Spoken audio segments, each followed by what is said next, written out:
स्वागत है आप सभी का tech study ITI YouTube channel पे। इंजीनियरिंग ड्राइंग का आप सभी को पता है। अब जो आपका होने वाला एग्ज़ाम, उसमें आएंगे आपके multiple choice question. CBT exam के साथ आपका ये क्वेश्चन पेपर आएगा, साथ में इसके 6 क्वेश्चन आएंगे इंजीनियरिंग ड्राइंग के फर्स्ट ईयर और सेकेंड ईयर दोनों में। तो फर्स्ट ईयर के हम पहले 3 पार्ट कर चुके हैं, आज ये 4th पार्ट है। एंड हम प्रॉमिस कर रहे हैं आपसे, आपको सेकेंड ईयर के भी पार्ट जल्दी मिलने शुरू हो जाएंगे। देखिए, ये जो क्वेश्चन है आपके चैप्टर वाइज हैं एंड मोस्ट इंपॉर्टेंट क्वेश्चन हैं, क्योंकि अभी तक निमी या भारत स्किल की तरफ से कोई भी जो है आपका यहाँ वो जारी नहीं किया गया है मल्टीपल चॉइस क्वेश्चंस का, या क्वेश्चन बैंक ऐसा कुछ जारी नहीं हुआ है। तो ये आपकी बुक से और सभी जगहों से लिए हुए मल्टीपल चॉइस क्वेश्चंस हैं, जो कि आप ही के सिलेबस के हैं और बहुत अच्छे, बहुत इंपॉर्टेंट क्वेश्चंस हैं। इवन ऐसे क्वेश्चंस हैं ये जिनमें से आपको 1 से 2 क्वेश्चन, 6 क्वेश्चन तो आने, तो एटलीस्ट 1 क्वेश्चन तो शायद आप इसमें से ज़रूर पा जाएंगे। चैनल पे नए हैं तो आपसे रिक्वेस्ट होगी, जिस तरह से आप दिख रहा है यहाँ पे सब्सक्राइब बटन हिट करके बेल आइकन को हिट कर सकते हैं। एंड फर्स्ट ईयर आप किसी भी ट्रेड में हैं तो सभी ट्रेड के लिए कॉमन रहेगा। आप यहाँ पे आगे बढ़ते हैं, देखते हैं। टेक स्टडी आईटीआई पे नए हैं तो रिक्वेस्ट आपसे हमने कर दी है, सब्सक्राइब कर दीजिए, क्योंकि अभी भी 70% व्यूअर्स ऐसे हैं जो बिना सब्सक्राइब किए चैनल पे वीडियोज़ को वॉच करते हैं। तो ये चैप्टर 4 है आपका, पार्ट 4, एंड चैप्टर 4 हमने इसका नाम रखा है। चैप्टर 4 का नाम है आपका डायमेंशनिंग। देखिए, जो आपके पहले पेपर्स होते थे ऑफलाइन, उसमें जो आपका क्वेश्चन आता था लेटर राइटिंग, इसके बाद डायमेंशनिंग, देन आपका प्रोजेक्शन, ठीक है, इन सब से आपके क्वेश्चन आते थे। जिस तरह से वैसे क्वेश्चन आते थे उसी तरह से आपके मल्टीपल चॉइस क्वेश्चंस भी यहाँ पे बनेंगे। तो डायमेंशनिंग में देखिए, अगर डायमेंशनिंग आपको डिटेल में देखना है, जो थ्योरी पढ़ना है डायमेंशनिंग क्या है, कितने तरह की होती है, कौन कौन सी कहाँ यूज़ करते हैं, कैसे करते हैं, तो उसका एक डिटेल वीडियो हमने बनाया था डायमेंशनिंग क्या है पे, वो आप देख सकते हैं। डिस्क्रिप्शन में हमने पहले नंबर पर उस वीडियो का लिंक दे दिया है। अब आज यहाँ पे करेंगे हम उसके एमसीक्यू यानी मल्टीपल चॉइस क्वेश्चंस। एंड इस क्वेश्चन में आप जब देखेंगे, पार्टिसिपेट करेंगे, तो यहाँ पे हम आपको साथ में समझाते हुए भी चलेंगे क्यों सही है और क्या चीज़ होती है वो, विद इमेजेस, विद फ़ोटोज़। अच्छा वीडियो प्रिपेयर करने की हमने आपके लिए कोशिश की है। आगे आने वाले टाइम में आपको पार्ट 5, पार्ट 6, पार्ट 7 भी मिलेगा और कुछ मॉडल पेपर्स भी आपको मिल जाएंगे। देखिए, पहला क्वेश्चन है, इससे पहले आपकी रिक्वेस्ट है हिंदी इंग्लिश दोनों में क्वेश्चन होने चाहिए, तो वो भी हमने किया है। The ratio of height to length of an arrow in dimensioning is, यानी जो विमांकन करते हैं आप, उसमें एक तीर की हाइट और लेंथ का अनुपात क्या होता है। तो जब आप डायमेंशनिंग करते हैं तो आप एरो यूज करते हैं, ठीक है। उस एरो का जो तीर वाला पोर्शन है इसका, ठीक है, इसकी हाइट एंड इसकी लेंथ का आपको रेशियो बताना है। तो वो रेशियो कितना है, वो होता है, वो रेशियो होता है आपका 1:3। यहाँ पे आप एग्जाम्पल में देख सकते हैं। मान लीजिए इसकी हाइट, जनरली हम ऐसा एरो यूज करते हैं, इसकी जो ये है विड्थ, ठीक है, हाइट है, ए है, एंड इसकी जो लंबाई है ये बी है। तो ए और बी का जो रेशियो होना चाहिए, कितना होना चाहिए, 1/3, ठीक है। ये आपको क्लियर हो गया होगा। अगले क्वेश्चन की तरफ बढ़ें। इसमें देखिए क्या है, डायमेंशनिंग डज नॉट रिप्रेजेंट, बहुत ही इंपॉर्टेंट क्वेश्चन है। जो विमांकन है वो रिप्रेजेंट नहीं करता है किस चीज़ को, हाइट को। अगर आप विमांकन या डायमेंशनिंग किसी कर रहे हैं तो ऑब्वियस सी बात हाइट शो करेंगे आप, लेंथ यानी लंबाई को, डेप्थ यानी किसी चीज़ की गहराई को, या मटेरियल यानी कौन से पदार्थ या मटेरियल का बना है वो। तो जो मटेरियल है ये पोर्शन यहाँ पे आपका सही आंसर है। डायमेंशनिंग जो है मटेरियल को प्रदर्शित या रिप्रेजेंट नहीं करता है। नेक्स्ट क्वेश्चन है, देखिए, in which of the following type of dimensioning the dimensions are arranged only in a straight line, ठीक है। निम्नलिखित में से किस प्रकार के विमांकन में विमांकन को केवल एक सीधी रेखा में व्यवस्थित किया जाता है। विमा यानी डायमेंशन को सिर्फ एक किसमें, सीधी रेखा में व्यवस्थित करते हैं। पैरेलल डायमेंशन यानी समांतर डायमेंशन में, चेन डायमेंशन, कंबाइंड डायमेंशन, या अलाइन डायमेंशन। तो यहाँ पे आपका राइट आंसर है चेन डायमेंशन। देखिए, यहाँ पे आपको हम एक इमेज के माध्यम से अगर क्लियर करें, ये इसको थोड़ा सा जूम कर लेते हैं, और वो आप जब डिटेल्ड वीडियो देखेंगे जो दिया, तो उसमें आपको chain dimension, parallel dimension, aligned, unidirectional, सब कुछ आपको समझ में आ जाएगा। देखिए, चेन डायमेंशनिंग है, आप यहाँ पे देख सकते हैं, ठीक है, किस तरह से डायमेंशनिंग की गई है। ये थोड़ा सा लेस कंजस्टेड दिखता है आपको, ठीक है। चेन डायमेंशनिंग ऐसी जहाँ की जाती है जहाँ बहुत सारी डायमेंशन दिखानी हो और फिगर को भी आपको थोड़ा साफ सुथरा रखना हो, तो वहाँ पे चेन डायमेंशन का प्रयोग किया जाता है। और ये क्या है, देखिए, पैरेलल डायमेंशन है, ठीक है, इसे क्या कहेंगे, पैरेलल डायमेंशन। अब आप अगर क्वेश्चन पढ़ेंगे तो आपको क्लियर हो जाएगा। विमांकन को क्या करते हैं, केवल एक सीधी रेखा में व्यवस्थित करते हैं, ठीक है। कैसी व्यवस्थित हुई है, सिर्फ सीधी रेखा में व्यवस्थित हुई है, ठीक। इसे हम कहते हैं चेन डायमेंशन। अगला आप यहाँ पे देखिए, dimension lines should be drawn at least space away from the outlines and from each other. देखिए, यहाँ पे कहा जा रहा है कि जो डायमेंशन लाइन है, बीमा की रेखा है, उसे आउटलाइन से और एक दूसरे से कम कितने की दूरी पर खींचा जाना चाहिए। 5 mm, 6 mm, 7 mm या 8 mm।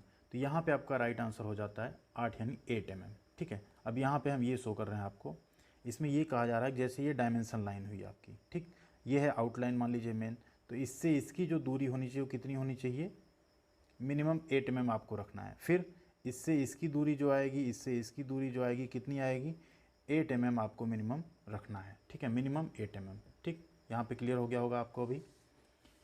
अगले क्वेश्चन पे चलते हैं, क्वेश्चन नंबर 5 है, in unidirectional system the dimensions are, unidirectional मतलब एक दिशीय होता है। ठीक है, यूनिडायरेक्शनल सिस्टम में डायमेंशंस होते हैं placed above the dimension line, यानी जो डायमेंशन लाइन है उसके ऊपर लिखा रहता है।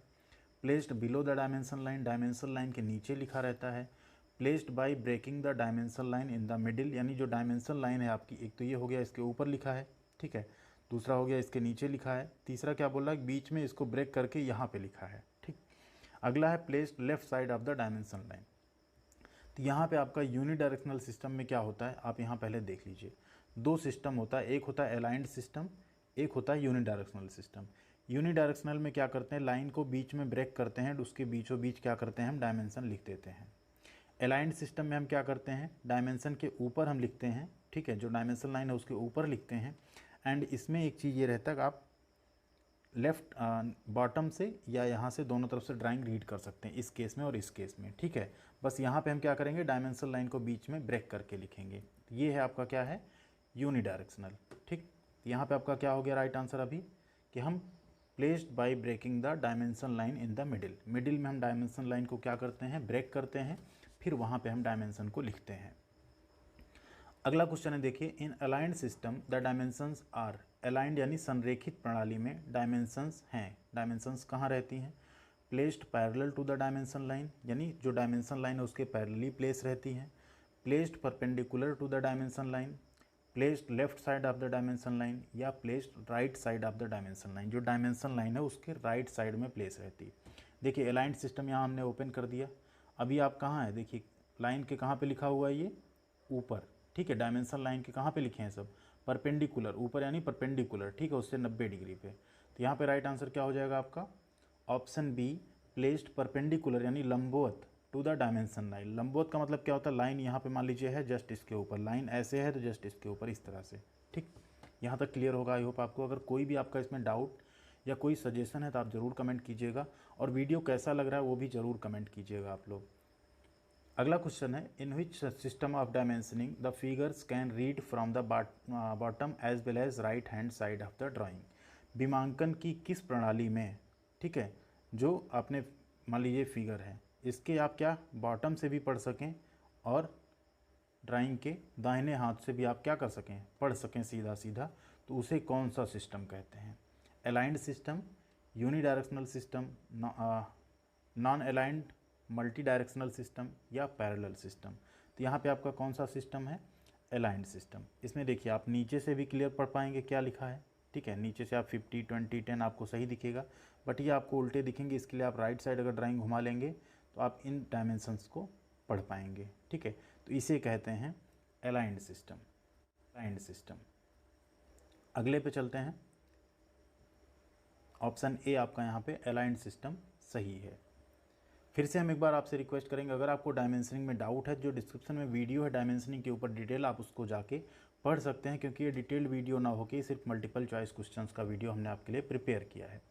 अगला क्वेश्चन है, देखिए, in dimensioning the lines enclosing the dimension line are known as, विमांकन में बीमा रेखा को घेरने वाली रेखाओं को क्या कहते हैं या किस रूप में जानते हैं। आपने देखा होगा जब आप डायमेंशनिंग करते हैं इस तरह से किया, फिर आप यहाँ से ये दो लाइन इस तरह से रहती हैं, इन्हीं रेखाओं की बात की जा रही है कि इनको क्या कहते हैं, leader line, dimension line, extension line, या आउटलाइन।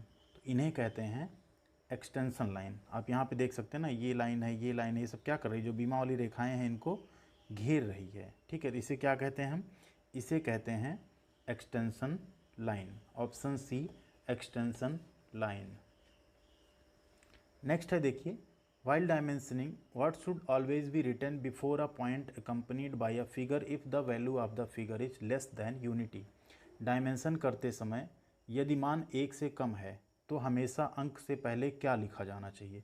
मान लीजिए आप डायमेंशनिंग कर रहे हैं और वहाँ पे है 0.5, सॉरी हमने बोल ही दिया, मान लीजिए वो है 0.5, तो आप इसको 0.5, 0.1 या 0.2 ना दर्शा के क्या करेंगे, उससे पहले आप लगाएंगे 0। ठीक है, डायमेंशनिंग करते समय अगर मान 1 से कम है तो हमेशा आप क्या लिखेंगे, पहले उससे पहले आप 0 लगा देंगे। जैसे हमने एग्जांपल दिया आपको, मान लीजिए कोई चीज़ आधा है यानी 0.5 है, तो उसको आप सिर्फ 0.5 ना लिख के क्या करेंगे, 0.5 लिखेंगे। ठीक है, तो यहाँ आपको क्लियर हो गया होगा। इसको लिखने का पीछे एक रीज़न भी है।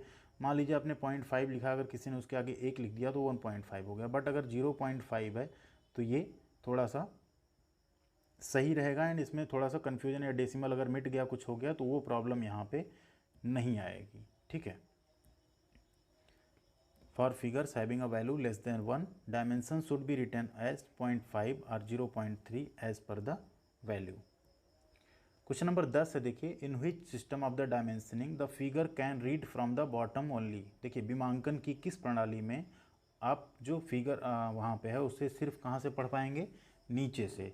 अलाइंड में क्या था, आप नीचे से और दाहिने से पढ़ सकते थे, सिर्फ नीचे से आप पढ़ पाएंगे यूनिडायरेक्शनल सिस्टम में। ठीक है, यहाँ आप देखें यूनिडायरेक्शनल सिस्टम है, 20, 50, 10, 28, 16, 60 सब कुछ आप नीचे से, आपको ये सीधा दिख रहा है पढ़ने में। ठीक है, लेकिन वही अगर अभी यूनिडायरेक्शनल होता तो ये चीज़ें आपको यहाँ ऊपर अलाइंड में मिलती, तो आप नीचे से नहीं पढ़ पाते, आपको उसके लिए ड्राइंग सीट के दाहिनी तरफ जाना पड़ता। तो यूनिडायरेक्शनल यानी एक दिशा सिस्टम में आप सिर्फ और सिर्फ कहाँ से पढ़ सकते हैं आंकड़े, आप सिर्फ नीचे से आंकड़ों को पढ़ सकते हैं। ऑप्शन बी यूनिडायरेक्शनल सिस्टम यहाँ पे आपका राइट आंसर है। ये 10 क्वेश्चन थे आपके डायमेंशनिंग से। अब इसके बाद जो आपका अगला चैप्टर है उससे भी हम आपके लिए 10 से 15 क्वेश्चन लेके आएंगे। इस तरह से आपके सारे जो ड्राइंग के क्वेश्चन हैं हम कंप्लीट करा देंगे। इससे पहले के 1, 2, 3 पार्ट आपने नहीं देखे तो उनका लिंक डिस्क्रिप्शन में हमने दे दिया है, वहाँ से आप जाके पार्ट 1, 2 और 3 को देख सकते हैं, जिससे आपका जो और चैप्टर है वो भी यहाँ पे रिवाइज हो जाए। वीडियो पसंद आई तो लाइक और शेयर जरूर कीजिएगा। अभी तक सब्सक्राइब बटन हिट नहीं किया तो सब्सक्राइब कर लीजिए। ऐसी वीडियोज़ आपको रेगुलर बेसिस पे आप चैनल पे मिलती रहेंगी। Thank you very much.